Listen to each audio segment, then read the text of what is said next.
नमस्ते। आज हम एक ऐसे विषय की तह तक जा रहे हैं जो हम सबकी जिंदगी से कहीं ना कहीं जुड़ा हुआ है, भले ही हम उसे हमेशा पहचान ना पाएं। हम बात कर रहे हैं मैनिपुलेशन की, मतलब चालाकी से अपनी बात मनवाने की कला। बिल्कुल। और आज की हमारी इस पूरी बातचीत का जो आधार है वो है द आर्ट ऑफ मैनिपुलेशन नाम की एक किताब की एक काफ़ी डिटेल समीक्षा जो हमारे पास है। और ये समीक्षा मतलब सिर्फ किताब की तारीफ या बुराई नहीं करती, बल्कि उसके अंदर जो मनोविज्ञान है, जो तकनीकें हैं, उनके असर को परत दर परत खोलती है। हाँ, तो हमारा इरादा सिर्फ ये जानना नहीं है कि भाई किताब में क्या लिखा है, बल्कि उस समीक्षा के जरिए ये समझना है कि लोगों को प्रभावित करने या मनाने या कभी-कभी तो नियंत्रित करने के पीछे दिमाग कैसे काम करता है। रोजमर्रा की बातचीत से लेकर बड़ी-बड़ी रणनीतियों तक ये सब कैसे इस्तेमाल होता है, ये देखना दिलचस्प होगा। और जैसा आपने कहा भी, ये सिर्फ कुछ सतही टिप्स और ट्रिक्स की बात नहीं है। समीक्षा इस बात पर काफी जोर देती है कि ये किताब सीधे मानवीय व्यवहार की गहराइयों में उतरती है। हमारी भावनाएं, हमारे डर, हमारी इच्छाएं और हाँ, समाज में मंजूरी पाने की हमारी जो जरूरत होती है ना, और कैसे कुछ लोग इन्हीं सब चीजों का इस्तेमाल अपने फायदे के लिए करते हैं। तो चलिए इस समीक्षा के चश्मे से इस पूरी दुनिया को समझने की कोशिश करते हैं आज। ठीक है, तो फिर शुरू करते हैं। सबसे पहले ये समीक्षा ये कैसे बताती है कि ये किताब आम कम्युनिकेशन सलाह वाली किताबों से मतलब अलग कैसे, इसका वो खास नुक्ता क्या है? अच्छा सवाल है। देखिए, ज्यादातर जो कम्युनिकेशन गाइड होती है ना, वो हमें सिखाती हैं कि अपनी बात साफ साफ कैसे कहें, अच्छे से कैसे बोलें वगैरह।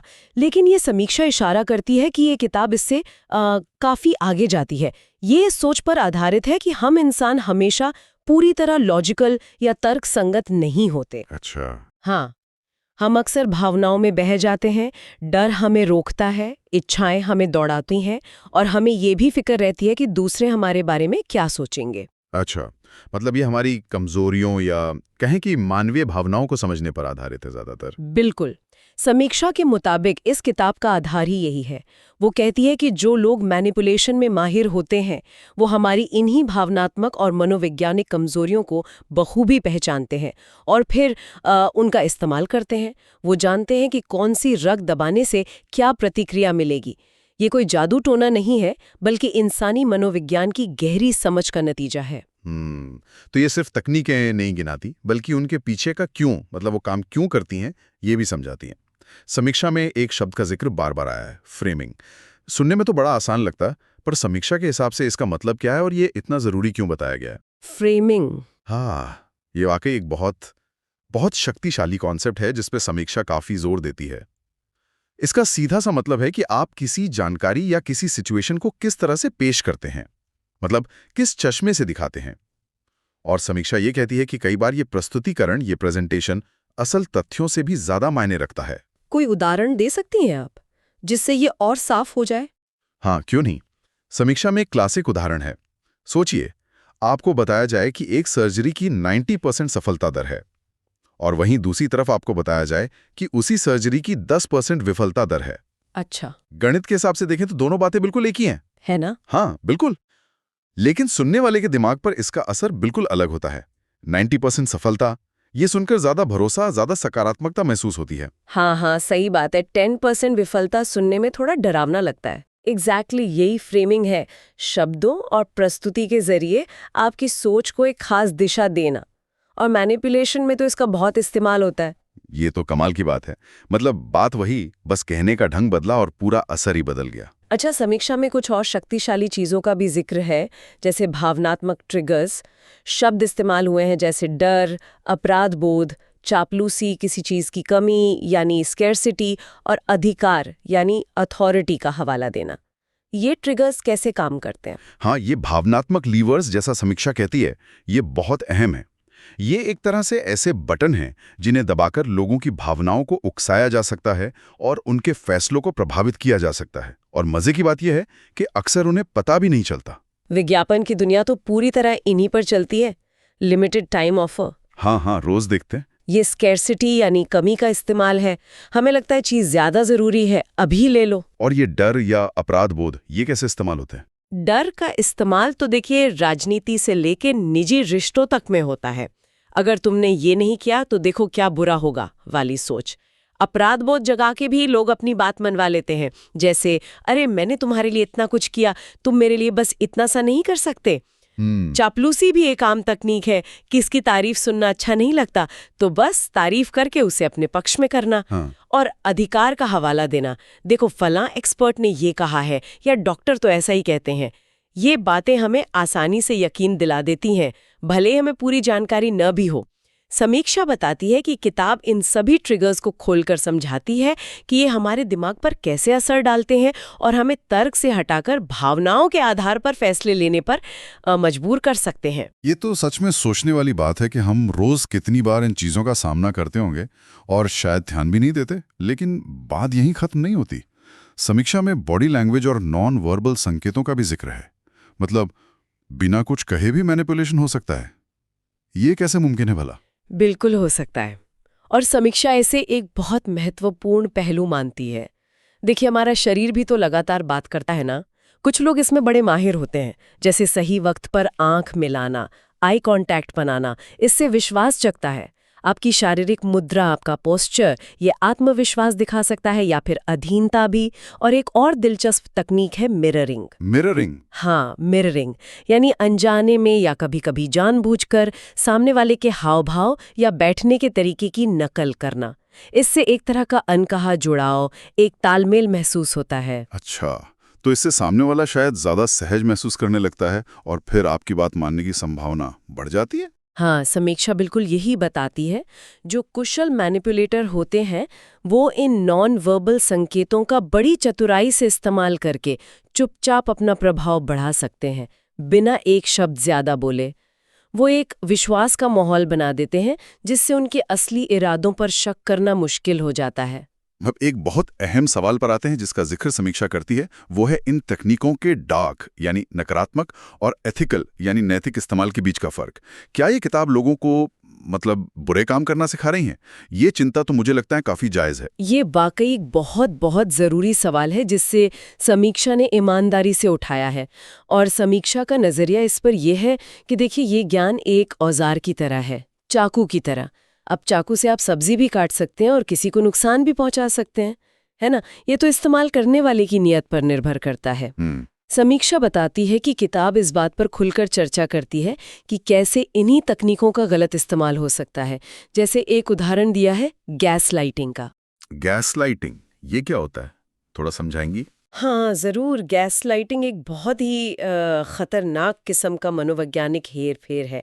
इसमें कोई व्यक्ति धीरे धीरे आपको ये यकीन दिलाने की कोशिश करता है कि आपकी याददाश्त ही गलत है, आपकी समझ गलत है, या आपकी भावनाएं ही नाजायज़ हैं। वो आपकी सच्चाई पर ही सवाल उठाने लगते हैं ताकि आप खुद पर शक करने लगे और पूरी तरह उन पर निर्भर हो जाएं। तो समीक्षा कहती है कि किताब ऐसे डार्क इस्तेमाल जैसे कि शोषण करना या झूठ बोलना, इन सब के बारे में भी बताती है। लेकिन साथ ही समीक्षा इस बात पर भी रोशनी डालती है कि किताब ये भी बताती है कि इन्हीं मनोवैज्ञानिक सिद्धांतों का इस्तेमाल अच्छे कामों के लिए भी हो सकता है। जैसे किसी को किसी अच्छे काम के लिए प्रेरित करना हो, या किसी को मुश्किल वक्त में समझाना हो, या अपनी बात को प्रभावी ढंग से लगकर किसी अच्छे लक्ष्य के लिए लोगों का सहयोग जुटाना हो। ये हुआ इसका नैतिक इस्तेमाल। तो समीक्षा का निचोड़ ये है कि इन तकनीकों के बारे में जानना, इनकी जागरूकता होना ही खुद को इनके गलत इस्तेमाल से बचाने का पहला और सबसे महत्वपूर्ण कदम है। अगर आप पहचानेंगे ही नहीं कि क्या हो रहा है तो आप अपना बचाव कैसे करेंगे? ये बात तो बिल्कुल सही है, जागरूकता ही बचाव है। अच्छा, आप जरा किताब की उन ताकतों पर बात कर लेते हैं जिनका जिक्र समीक्षा में है। एक बात कही गई है कि इसमें जो उदाहरण दिए गए हैं वो बहुत व्यवहारिक हैं और संबंधित हैं, मतलब रिलेटेबल हैं। इसका क्या मतलब हुआ? हाँ, इसका मतलब ये है कि किताब सिर्फ किताबी बातें या सूखी थ्योरी नहीं परोसती। समीक्षा इस बात की तारीफ करती है कि किताब असल जिंदगी के उदाहरण देती है। रोजमर्रा की बातचीत में, ऑफिस की पॉलिटिक्स में, सेल्स और मार्केटिंग की दुनिया में, नेताओं के भाषणों में, यहाँ तक कि हमारे पारिवारिक रिश्तों में भी मैनिपुलेशन कैसे काम करता है, इसके उदाहरण हैं। ये उदाहरण इसे पढ़ने वाले के लिए समझना आसान बना देते हैं कि भाई ये कॉन्सेप्ट्स कोई हवाई बातें नहीं हैं, बल्कि हमारे आसपास हर वक्त मौजूद है। और समीक्षा ये भी कहती है कि किताब कुछ मनोवैज्ञानिक गहराइयों में भी जाती है। जैसे ये संज्ञानात्मक पूर्वाग्रह, कॉग्निटिव बायसेस, ये क्या चीजें हैं और किताब इन्हें कैसे जोड़ती है? ग्रह मतलब कॉग्निटिव बायसेस हमारे सोचने के तरीके में कुछ ऐसे पैटर्न्स होते हैं, कुछ ऐसे शॉर्टकट्स होते हैं जो हमें तर्कसंगत निर्णय लेने से भटका सकते हैं। समीक्षा कुछ का जिक्र करती है, जैसे एक है पुष्टि पूर्वाग्रह यानी कन्फर्मेशन बायस। अच्छा। इसका मतलब है कि हम ऐसी जानकारी को ज्यादा ढूंढते हैं, मानते हैं और याद रखते हैं जो हमारी पहले से बनी हुई राय या विश्वास से मेल खाती हो। मैनिपुलेटर इसका फायदा उठाते हैं। वो हमें वही सबूत या तर्क दिखाते हैं जो हम सुनना या मानना चाहते हैं, भले ही वो पूरी तस्वीर ना हो। मतलब अपनी बात को सही साबित करने वाले सबूत ही देखना। बिल्कुल। फिर है पारस्परिकता यानी रेसिप्रोसिटी। हम में एक स्वाभाविक सी प्रवृत्ति होती है कि अगर कोई हमारे लिए कुछ करता है तो हम उसका एहसान चुकाना चाहते हैं। मैनिपुलेटर्स क्या कर सकते हैं कि पहले कोई छोटा सा एहसान या तोहफा देकर इस भावना को जगा सकते हैं, ताकि बाद में वो आपसे कुछ बड़ा मांग सकें और आप शायद मना न कर पाएं। ओह, ये तो होता है। हाँ, और एक और है अधिकार सिद्धांत, ऑथोरिटी प्रिंसिपल। हम अक्सर उन लोगों की बात आसानी से मान लेते हैं जिन्हें हम किसी क्षेत्र का विशेषज्ञ या अधिकार वाला मानते हैं, जैसे डॉक्टर, प्रोफेसर, कोई बड़ा अफसर या बॉस। मैनिपुलेटर कई बार किसी अधिकार का झूठा दिखावा करके या किसी एक्सपर्ट का नाम लेकर अपनी बात मनवाने की कोशिश करते हैं। तो समीक्षा कहती है कि किताब इन जैसे कई पूर्वाग्रहों को समझाती है, ताकि हम न सिर्फ दूसरों में इन्हें पहचान सके बल्कि खुद भी इनके शिकार होने से बच सकें। ये तो बहुत ही दिलचस्प है। तो इसका मतलब ये हुआ कि ये किताब सिर्फ मैनिपुलेशन करना ही नहीं सिखाते, बल्कि इससे बचना भी सिखाती है। हाँ। समीक्षा ने इसे एक तरह का आत्मरक्षा गाइड भी कहा है। बिल्कुल सही। समीक्षा के मुताबिक ये इस किताब का एक बहुत ही महत्वपूर्ण पहलू है। ये सिर्फ तकनीकें नहीं बताती, बल्कि ये भी सिखाती हैं कि इन तकनीकों को दूसरों में कैसे पहचानें, और अगर कोई आप पर इनका इस्तेमाल कर रहा है तो उनका विरोध कैसे करें, उनसे कैसे बचें। इस नज़रिए से देखें तो ये ज्ञान का इस्तेमाल सशक्तिकरण, एम्पावरमेंट के लिए करने पर जोर देती है, न कि सिर्फ दूसरों को कंट्रोल करने के एक टूल के तौर पर। और यही बात इसे सिर्फ एक कैसे करें यानी हाउ टू गाइड से ज़्यादा महत्वपूर्ण बना देती है। लेकिन जैसा कि होता है हर चीज में कुछ ना कुछ कमियां, आलोचना का पहलू भी होता है। बिल्कुल। समीक्षा में किताब की कुछ कमजोरियों या चिंताओं का भी जिक्र किया गया है एक तो वही नैतिक वाला पहलू था जिसकी हमने बात की कि कुछ तकनीकें संदिग्ध लग सकती हैं। बिल्कुल, हाँ। और समीक्षा इस चिंता को नज़रअंदाज नहीं करती। वो ये मानती है कि किताब में बताई गई कुछ रणनीतियां अगर बिना सोचे समझे या गलत इरादे से इस्तेमाल की जाएं तो वो नैतिक रूप से एथिकली प्रॉब्लमैटिक हो सकती हैं। ये दूसरों को नुकसान पहुंचा सकती हैं या रिश्तों में खटास ला सकती हैं।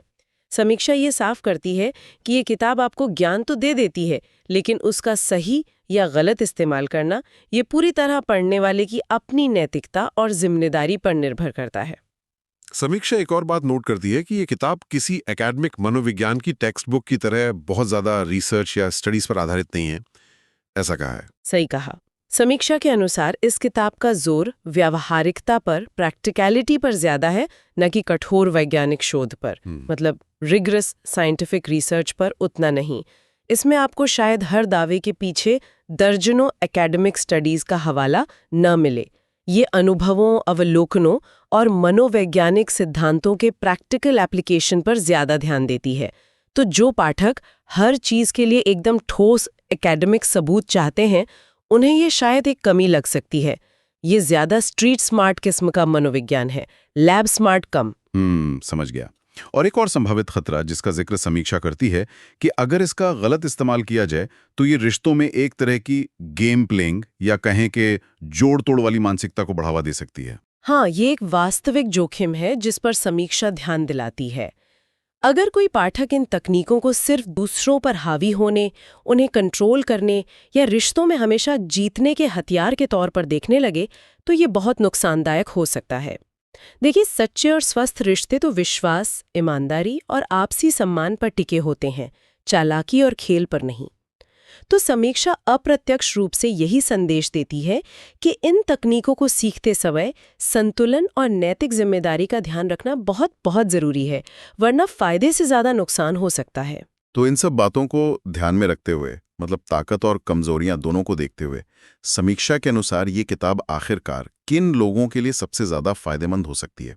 कौन पढ़े इसे? समीक्षा का निष्कर्ष ये है कि ये किताब उन लोगों के लिए खासतौर पर उपयोगी हो सकती है जो ऐसे प्रोफेशन में हैं जहां प्रभाव डालना और लोगों को मनाना यानी पर्सुएजन बहुत ज़रूरी होता है, जैसे कि सेल्स, मार्केटिंग, नेगोशिएशन यानी बातचीत या फिर लीडरशिप की भूमिकाओं में।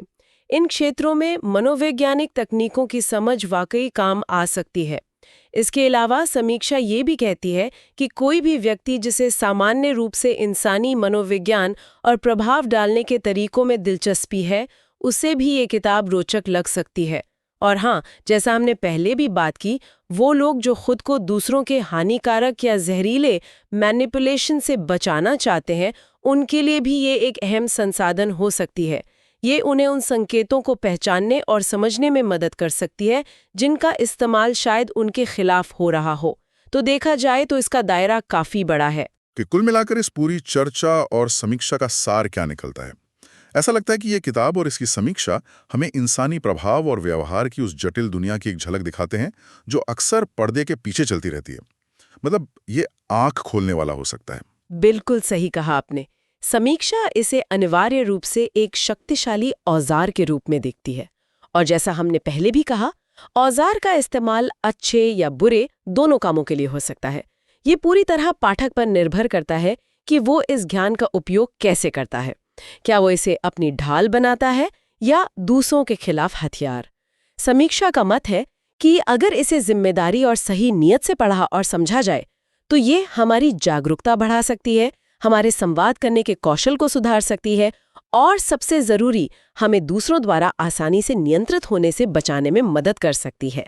शायद इसीलिए इन सभी पहलुओं को तौलते हुए समीक्षा ने इसे 5 में से 4.3 की काफी अच्छी रेटिंग दी है। आज की इस पूरी चर्चा से मेरे मन में एक विचार घूम रहा है जो शायद सुनने वाले भी सोच सकते हैं इस पे। क्या वाकई नैतिक मैनिपुलेशन जैसी कोई चीज संभव है? एथिकल मैनिपुलेशन, या फिर किसी को भी प्रभावित करने की कोशिश, चाहे इरादा कितना भी नेक क्यों ना हो, अपने आप में एक नैतिक रूप से एथिकली थोड़ा ग्रे एरिया है? कहां पर प्रभाव डालना खत्म होता है और कहां से मैनिपुलेशन शुरू हो जाता है? एक ऐसा सवाल है जिस पर शायद हम सब अपनी जिंदगी के अनुभवों की रोशनी में आगे विचार कर सकते हैं।